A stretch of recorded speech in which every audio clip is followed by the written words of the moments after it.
오직 사람이 물과 성령으로 거듭나지 아니하면 결단코 천국에 들어갈 수 없느니라.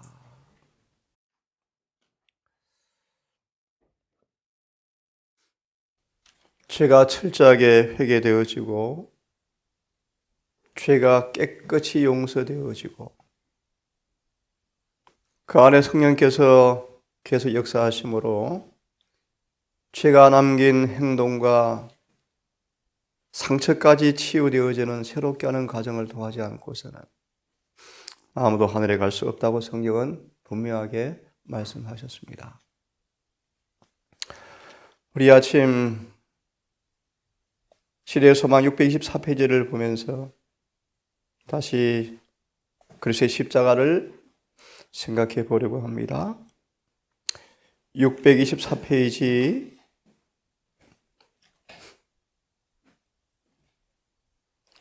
그때 그분은 당신의 아버지의 뜻에 복종하셨다라는 말씀 위의 부분부터 다시 읽겠습니다.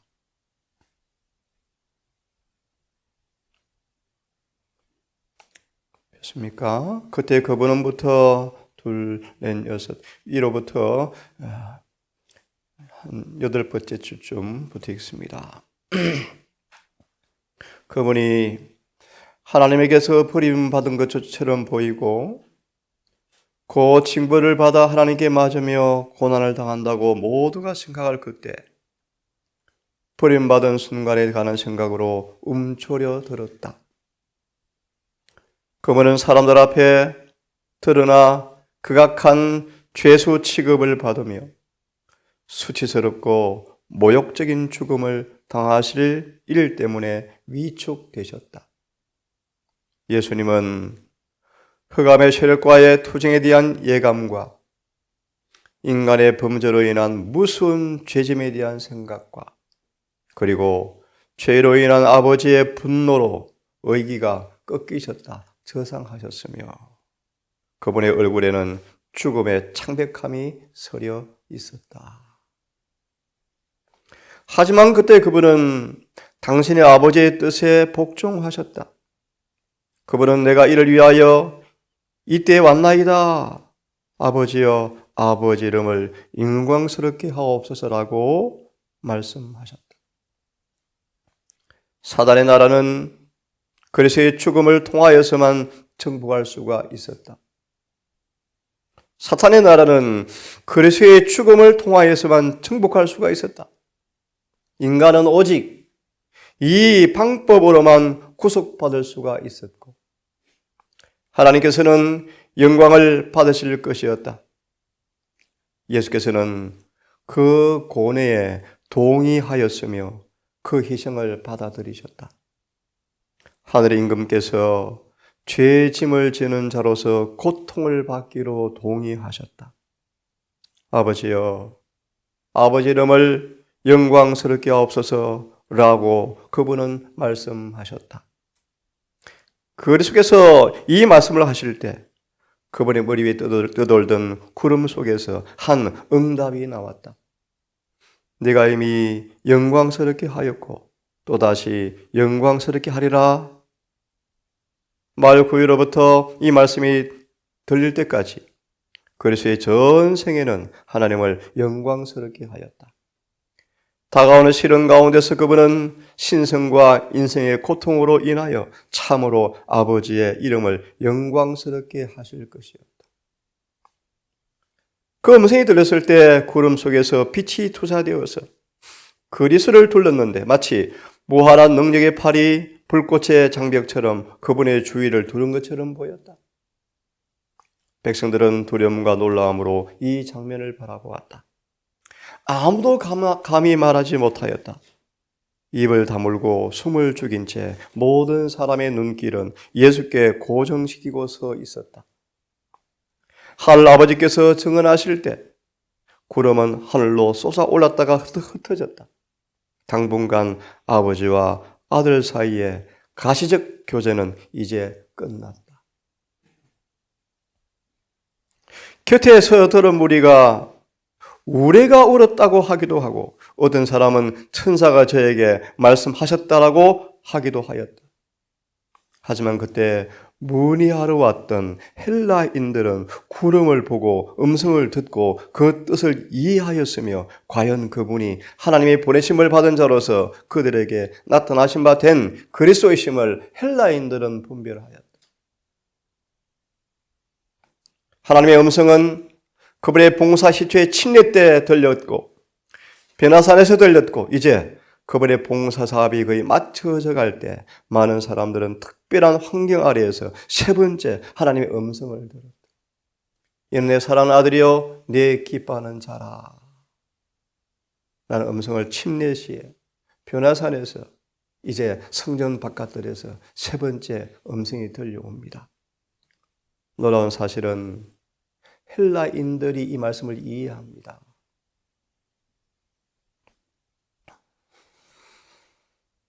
예수께서는 유대인들의 상태에 관한 가장 엄숙한 사실을 방금 전에 말씀하셨다. 그분은 마지막 유대인들에게 호소를 하셨고 이제 유대인들의 운명을 선고하셨다. 이제 다시 하나님께서는 당신의 아들의 사명에 대하여 인을 치셨다. 하나님께서는 이스라엘이 거절한 그분을 인정하셨다. 예수께서는 이 소리가 난 것은 나를 위한 것이 아니요 너희를 위한 것이라고 말씀하셨다.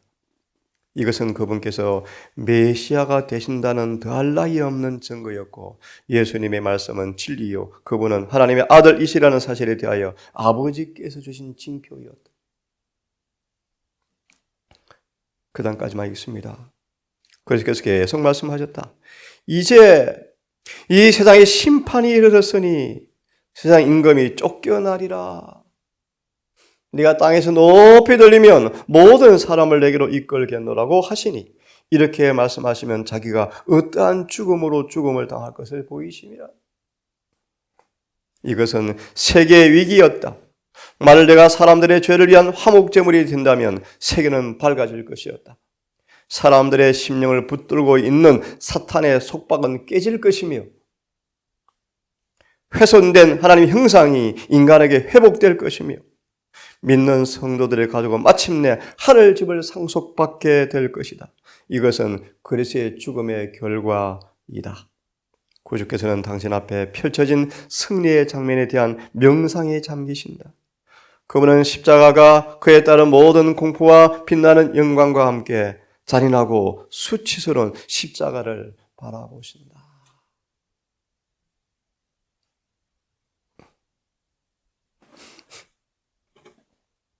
요한복음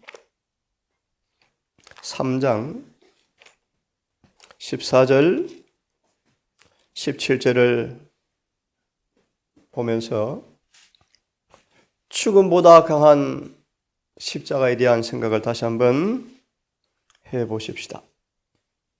요한복음 3장 14절과 17절 모세가 광야에서 뱀을 든 것 같이 인자도 반드시 들려야 하리니 뱀에게 물려 뱀독으로 죽는 그들을 위해서 죄를 짓게 한 장본인 뱀과 죄를 놋뱀을 만들어서 창대에 매달아 못 박았을 때 인간이 범죄로 인하여 죽게 되었던 인간을 위해서 죄를 십자가에 못 박는 그 십자가를 바라보는 것처럼 모세가 광야에서 뱀을 든 것처럼 인자도 반드시 들려야 하리니 왜냐 이는 저를 믿는 자마다 뱀의 독에 물려 죽는 그들을 뱀의 독을 해독하는 것처럼 사단에게 넘어져서 죄를 지어 죽게 된 인간을 그 죄 문제를 영원히 해결하기 위해서 인자도 반드시 십자가에 들려야 할 텐데 왜냐하면 저를 믿는 자마다 영생을 얻게 하려 하기 위하여다. 16절 하나님이 이렇게 세상을 사랑하셔서 이처럼 사랑하셔서 독생자를 주셨으니 이는 누구든지 저를 믿는 자마다 멸망치 않고 영생을 얻게 하기 위해서 주님께서 십자가 위에 못 박혀 돌아가셨다고 성경은 말합니다. 17절까지 보면 하나님이 그 아들을 세상에 보내신 것은 세상을 정죄하려 하심이 아니요 저로 말미암아 백성이 구원을, 세상의 구원을 받게 하려 하심이라. 요한 3장 14절 17절에 여러 말씀이 있습니다. 십자가의 효능. 보라, 세상 죄를 지고 가는 하나님의 어린 양이로다. 바울은 내가 십자가를 자랑하노니, 왜냐하면 십자가를 경험하니까 세상에서 오는 모든 시험과 유혹이 나한테 영향을 못 미칩니다. 세상의 나에 대해서 죽어버렸습니다. 부와 명예와 쾌락과 오락과 수많은 어떤 것들도, 이생의 자랑도, 육신의 정욕도, 안목의 정욕도 나에게 전혀 흥미를 주지 못합니다. 갈라디아 6장 14절의 말씀이에요. 나도 세상에 관심도 없습니다. 보라, 세상의 죄를 지고 가는 어린 양을 바라보니 나는 세상에 대해서 못 박혀 죽어버렸습니다. 히브리장 14절의 말씀, 그의 죽으심을 통하여 마귀가 멸망합니다. 십자가의 효능이요. 요약하면 십자가는 사탄과 죄를 영원히 도말하고 영원히 없애버리는 일에 확정되었다. 확정 판결을 나버렸다. 주님의 죽으심을 통하여 이제 사단과 죄와 사망은 영원히 없어질 것이 확정되어 버렸다. 그리고 다시는 우주에 죄가 생기지 않을 것이다. 그리고 사단에게 속아 범죄하여 6천년간 죽음으로, 사망으로, 질병으로, 전쟁으로 고난당한 인간이, 집 없어 유리방황했던 인간이 다시는 유리방황하지 아니하는 영원한 집을 하늘에 갖게 될 것이다.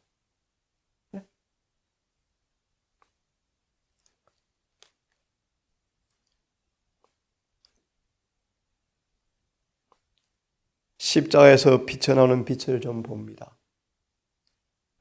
인간은 십자가 없이 아버지 하나님과 관계를 맺을 수가 없다. 왜 그런가 읽으면서 설명을 드립니다.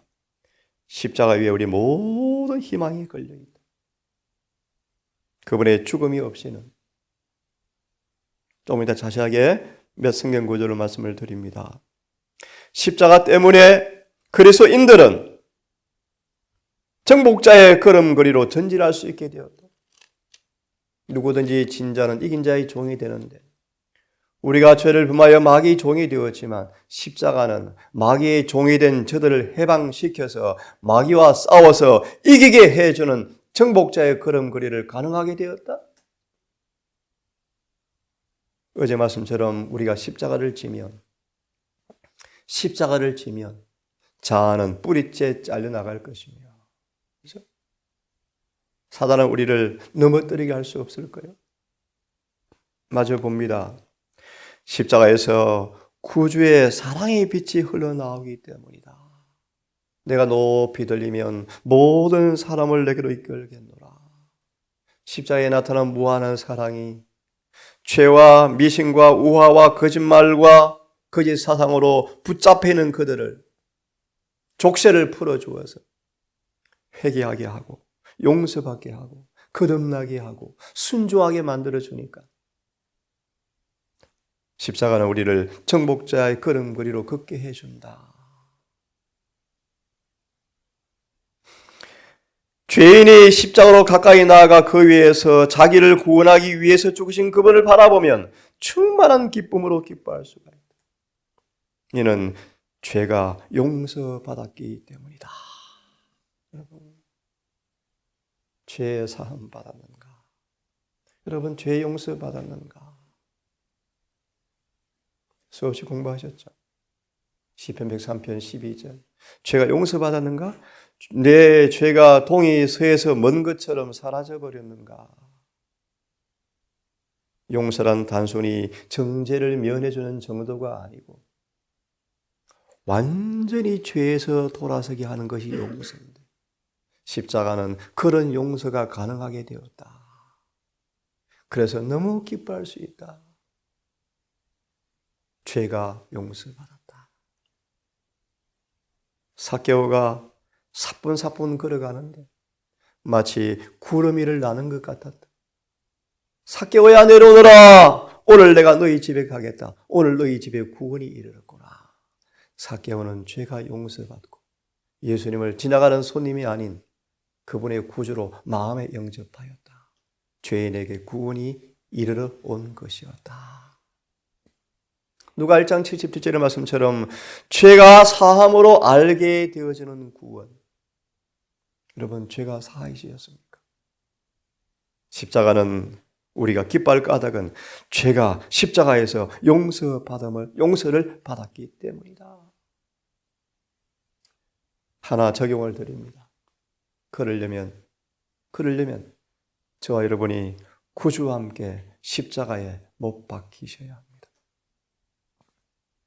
반드시 못 박히셔야 합니다. 그 말의 의미를 적용합니다. 다시는 죄를 짓지 않는, 완전한 후회하지 아니하는 그 죄에서 깨끗하게 되어지는 회개를 경험하셔야 합니다. 그래야 십자가 우리의 죄를 용서해 주십니다. 마저 봅니다. 십자가 밑에 무릎을 꿇으면 인간은 그가 도달할 수 있는 최고의 지점에 이르게 된다. 무슨 말이에요, 여러분? 하나만 언급합니다. 범죄하여 버러지 형상되어서 하나님 형상을 그 잃어버린 인간이 십자가 밑에서 통해의 공간을 경험하면 무릎을 꿇는 경험을 하게 되어지면 타락해 본 적이 없는 하늘 천사보다 높아진대요. 놀라운 얘기예요. 놀라운 얘기. 스가랴 3장의 말씀처럼 사단이 그렇게 참수하죠. 계시록 12장 1절 4절처럼 하늘에 범죄하여 7절 이하의 말씀에 천사들이 다 쫓겨났는데 루시퍼가 사탄이 그렇게 참수합니다. 하나님, 이 모양 이 꼬라지 된 이 타락한 인간들을 나와 내 동료 천사들이 쫓겨나고 비어진 그 자리를 이들을 통해 채울 것입니까? 포기하시죠. 그렇게 놀리고 참수한대요. 여러분, 베드로가 성화의 최고봉에 도달하였대요. 바울은요, 장성한 분량에 도달하였대요. 사도 요한은요, 하나님 임재 앞에 서서 견딜 수 있을 만큼 변화되었대요. 주님이 이 땅에 재림하실까요? 원래 가진 영광의 모습으로 오실 거예요. 태양빛보다 7배가 밝을 거예요. 죄의 흔적이 있는, 죄를 가지고 있는 사람, 결점을 가지고 있는 사람, 예복을 입지 않은 모든 사람들은 그 불에 소멸 당해버릴 거예요. 그때 14만 4천은 기쁨으로 서게 될 거예요. 여러분, 십자가 밑에 무릎을 꿇는 사람들은 최고의 지점에 이르게 될 것입니다. 길을 가는데 거의 강도 만나 죽게 된 사람은 자신의 목숨을 부인하면서 그 강도를 위해 도와주는 선한 사마리아인 보세요. 이게 아름다운 인간의 모습이에요. 내 이웃을 내 몸처럼 사랑하는 것, 이것이 거듭남의 증거이다. 이렇게 거듭나야만 하늘에 갑니다. 왜요? 하늘은 남의 행복에 상처를 주는 사람은 갈 수가 없대요. 서로 사랑하는 사람만 가는 곳이요. 어떻게 해요? 거짓이 없이 형제를 사랑하는 사람들. 예수님처럼 가난하고 힘든 영혼들을 보면 주님은 고통스러워 견딜 수가 없는 분이셨대요. 그래서 집에 가서 한 끼를 굶고 도와주었대요. 어제 감동 있는 장면을 보아서 옷을 키워서 입고 그 옷 살 돈을 가지고 남을 도와줬대요. 참 아름답죠. 이 동산 가족들이 이렇게 서로 사랑하는 가족으로 더 연걸어 갔으면 좋겠습니다. 왜냐하면 오순절 다락방처럼 회개와 또 헌신을 통해 우리가 하나가 되어서 전심으로 하나님께 기도할 때 우리 그렇게 원했던 늦은 비가 올 것이기 때문입니다. 마저 봅시다. 하나님의 영광에 관한 지식의 빛이 그릇의 얼굴에 계시되었다. 고 4장 4절의 말씀이죠. 그리고 용세의 말씀들은 이같이 말씀하신다. 살아라. 오 죄인들이여 살아라. 그대 회개는 받은 바 되었고 이는 내가 대속물을 얻었기 때문이다. 참 놀라운 말씀이에요. 우리가 영원히 죽을 필요가 죽지 않아도 될 이유가 뭡니까? 예수님이 대신 죽으셨기 때문이에요.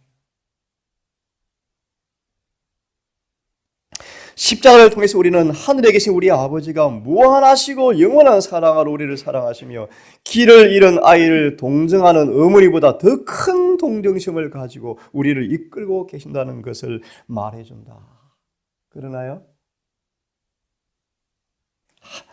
바울이 하나님 우리 주 예수 그리스도의 십자가 외에 결코 잘할 것이 없다라고 하셨다고 외쳤다. 놀랄 필요가 없다. 갈바리의 십자가를 자랑하는 것도 우리의 특권이며 우리를 위해서 친히 자기 몸을 주신 그분께 온전히 우리의 몸을 드리는 것도 우리의 특권이다. 그렇다면 그분의 얼굴에서 우리 얼굴에 비춰주는 그 사랑의 빛을 가지고 이제 우리들은 흑암 중인 영혼들을 전도하기 위해서 나아가야 한다. 그 다음 말씀을 좀 봅시다. 사랑은 죽음보다 강하다. 예수님은 하늘에서 오는 빛과 십자가를 일치하는 위치에 놓으셨다. 이는 사람의 시선을 붙들어 놓는 것은 십자가이기 때문이다. 십자가는 하나님의 얼굴에서 비쳐나오는 빛과 바로 연결되어 있기 때문에 인간은 십자가를 바라봄으로써 하나님과 그의 보내신 자 예수 그리스도를 볼 수 있게 되어지고 알게 된다. 하나님이 바로 이런 분이셨구나. 그 다음 잘 들으시고 마칩니다. 하나님을 바라볼 때 우리를 위해서 죽기까지 영혼을 쏟아부으신 그분을 보게 되고 십자가를 바라보면 그 시야는 하나님께 이렇게까지 확장되어서 죄에 대한 하나님의 정오심을 깨닫게 되어지고 죄를 얼마나 정오하시는지 이 마음이 우리 마음이 되어질 때 회개가 일어납니다. 회개. 죄를 얼마나 정오하시는지 가슴을 치고 울고 믿고 통곡하고 내 장자가 죽은 것처럼 죄를 뉘우치는 그런 회개는 죄를 정오하시는 그분의 은혜가 우리 안에 성령으로 와야 회개가 일어나요. 회개가. 오늘날 기독교인들 하는 수많은 회개가 아니고 후회하는 거예요. 후회. 죄 짓고 또 반복하고 또 반복. 이거는 회개가 아니에요. 후회하는 거예요. 그 7장 7절 9절의 말씀. 1절 그 죄에 대해서 깨끗게 되어지는 회개를 경험하셔야 구원이 있어요. 이게 십자가예요. 십자가는 하나님에게까지 시선이 확장되어서 죄를 이렇게 정오하시는구나. 그리고요.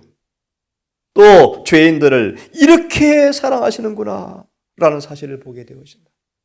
사랑은 죽음보다 강한 사랑이구나. 부모들이 그러죠. 그렇게 사시죠. 자녀를 위해서. 이 땅에 하나님의 사랑을 보여주는 작은 그림자가 부모가 자녀를 한 사랑이잖아요. 뼈가 아스러지도 자식을 위해서 수고하는 부모를 보세요. 대가를 바라나요? 우리 아버지 어머니 절대 안 그러시더라고요. 그렇게 우시면서 잠을 못 주무시면서 자녀를 사랑하시더라고요. 하나님의 사랑이 어떠한 사랑인가? 그죠? 십자가는 세상을 향해서 하나님은 진리요 빛이요 사랑이라는 사실을 제시하는 논박할 수 없는 증거물이다. 하나님의 미랄이 땅에 떨어져 죽으면 많은 열매를 맺고 여러분 영생 뭐와 바꾸겠습니까? 하늘나라 뭐와 여러분 바꾸실래요? 네? 하늘은 값이 너무 싸답니다. 여러분 마음의 꽃비를 늦추지 마시고 더 동요매셔서 점점 세상은 종말의 시간표가 다가옵니다. 점점 가까웁니다. 인생도 죽음도 점점 반드시 가까웁니다. 그죠? 반드시 죽을 것입니다. 아니, 반드시 지구는 종말이 올 것입니다. 아니, 종말 전 하늘에서 여러분의 심판이 끝날 것입니다. 아니, 재림교회 안에 먼저 심판이 끝날 것입니다. 기도합시다.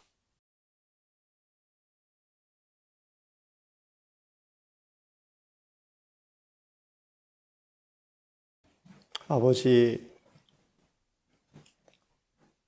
30년간의 인생의 삶을 정리해 가며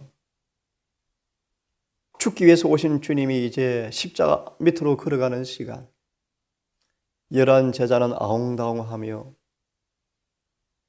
주님께서 명하에 세운 목사들은 맹목으로 눈이어도 예수를 죽이려 하고 주님은 홀로 포도틀을 밟는 순간이었을 때 헬라인 몇 사람의 방문을 통하여 주님의 얼굴이 기쁨으로 빛났고 그분은 용기를 내셔서 십자가 죽음을 당하기로 결심하신 장면을 이 아침 보았습니다.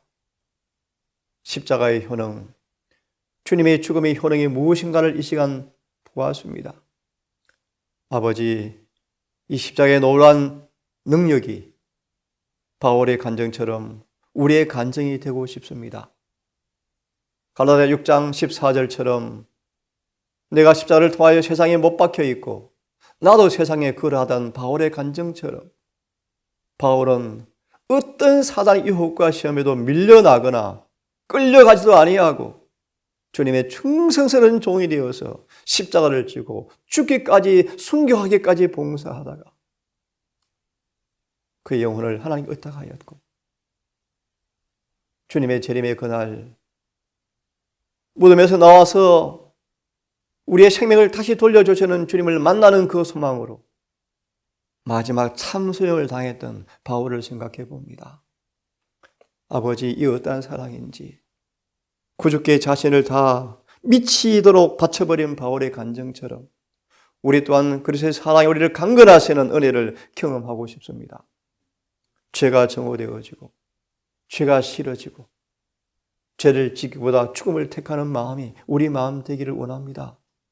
흉악한 죄, 그 죄를 못 받게 했던 그 모든 죄를 철저히 회개함으로 용서받고 우리를 지배하는 근거인 죄가 사라짐으로 마귀가 우리 안에서 쫓겨나버리고 성령께서 임하시는 그런 경험을 하기 원합니다. 성령을 받으면 성령이 내 안에 내재하면 육은 멸하여지고 사단은 머리가 깨어지고 시험은 이길 것이며 사람도 막을 수 없는 변화의 과정이 성화의 모습이 일어날 것을 믿습니다. 주여, 성령을 우리에게 주시옵소서. 오늘 한 날도 십자가의 그 놀라운 사랑을 바라보며 우리 성도들 서로 사랑하며 사단 마귀가 이 동산에 이 말씀을 듣는 여러 우리 성도들의 삶 속에 끼지도 못하도록 음습하지 못하도록 십자가의 사랑으로 하나가 되게 하시고 헌신케 하셔서 죄가 사라지고 의가 나타나는 그 놀라운 복음의 비밀을 경험하여 영원한 본향 주의 재림을 준비하는 그 일에 한 명도 실수하지 않도록 실패하지 않도록 도와주시옵소서. 추운 겨울 오늘도 집터에서 또 가사일에서 또 직장에서 일을 할 가족들이 있습니다. 온라인으로 예배드리는 우리 여러 성도들 모두 기억하시고 이 추운 겨울을 잠시 지나면 봄이 오는 것처럼 잠시 잠깐 후에 주님께서 반드시 오실 것을 믿고 인내로 약속을 따라 믿음으로 순종하는 삶을 끝까지 살아갈 수 있도록 도와주시옵소서. 감기로 인하여 아파하는 가족들 모두 기억하시고 긍휼을 베풀어 주셔서 이 일에서 시험에서 벗어나게 하시고 다시는 아프지 않도록 육체를 관리하고 영혼을 관리하여 주님의 성전이 되어서 어떤 병마에도 넘어지지 아니하는 건강한 사람으로 설 수 있도록 도와주시옵소서. 예수님의 이름으로 기도드리옵나이다.